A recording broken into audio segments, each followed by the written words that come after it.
అంత తక్కువ కాలంలోనే ఇంత దారుణమైన ప్రజా వ్యతిరేకత చంద్రబాబు నాయుడు గారి ప్రభుత్వంలో ఈ రోజు కనిపిస్తా ఉన్న నేపథ్యంలో చంద్రబాబు నాయుడు గారు ఈ వ్యతిరేకత మధ్య ప్రజలకు మంచి చేయాల్సింది పోయి మంచి అన్నది పక్కకెళ్ళిపోయింది కాబట్టి అబద్ధాలు మోసాలు మాత్రమే మిగిలాయి కాబట్టి ప్రజలను తప్పుదోవ పట్టించే కార్యక్రమంలో భాగంగా ఈరోజు రాష్ట్రంలో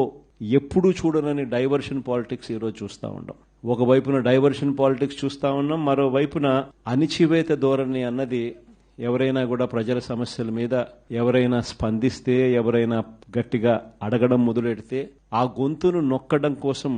ఎప్పుడూ చూడని విధంగా ఈరోజు రెడ్ బుక్ రాజ్యాంగ పరిపాలన ఈరోజు మనం చూస్తా ఉన్నాం. మన 5 సంవత్సరాల పాలనకు చంద్రబాబు నాయుడు గారి ఇప్పటి పాలనకు మధ్య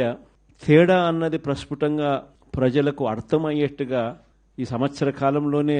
పాలన చూస్తే ఎవరికైనా కూడా ఇట్టే అర్థమయ్యే పరిస్థితి, వ్యత్యాసం అన్నది ఈరోజు ప్రతి ఒక్కరికి కూడా తేడా తెలుస్తూ ఉంది. మన 5 సంవత్సరాల మన కాలంలో ఎప్పుడూ ఇంతకు ముందు జరగని విధంగా వివక్ష లేకుండా కులం చూడలేదు, మతం చూడలేదు, రాజకీయాలు కూడా చూడలేదు, చివరికి ఏ పార్టీ అని కూడా చూడకుండా మంచి చేసిన ప్రభుత్వం ఒకవైపున మనది కనిపిస్తే రెండవ వైపున ఇటువైపున ఈ రోజు ఈ సంవత్సర కాలంలో కనిపిస్తా ఉన్నది ఏమిటి అని అంటే మంచి అన్నది ఎలాగూ లేదు, వివక్షకు తావు ఎలాగూ లేదు, ఎందుకనంటే ప్రతి పథకము ఏ పథకము లేదు కాబట్టి. మరోవైపున పూర్తిగా రెడ్ బుక్ రాజ్యాంగం అమలు చేస్తూ విచ్చలు విడిగా ఈరోజు అన్యాయాలే కనిపిస్తా ఉన్నాయి. మన ప్రభుత్వంలో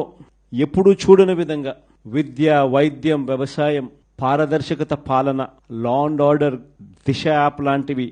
రెవల్యూషనరీ రిఫార్మ్స్ తీసుకొని వచ్చి ఎప్పుడు చూడని మార్పులు మనం తీసుకొస్తే ఈరోజు ప్రతి వ్యవస్థ కూడా కొలాప్స్ అయిపోయిన పరిస్థితులు ఈరోజు కనిపిస్తూ ఉన్నాయి.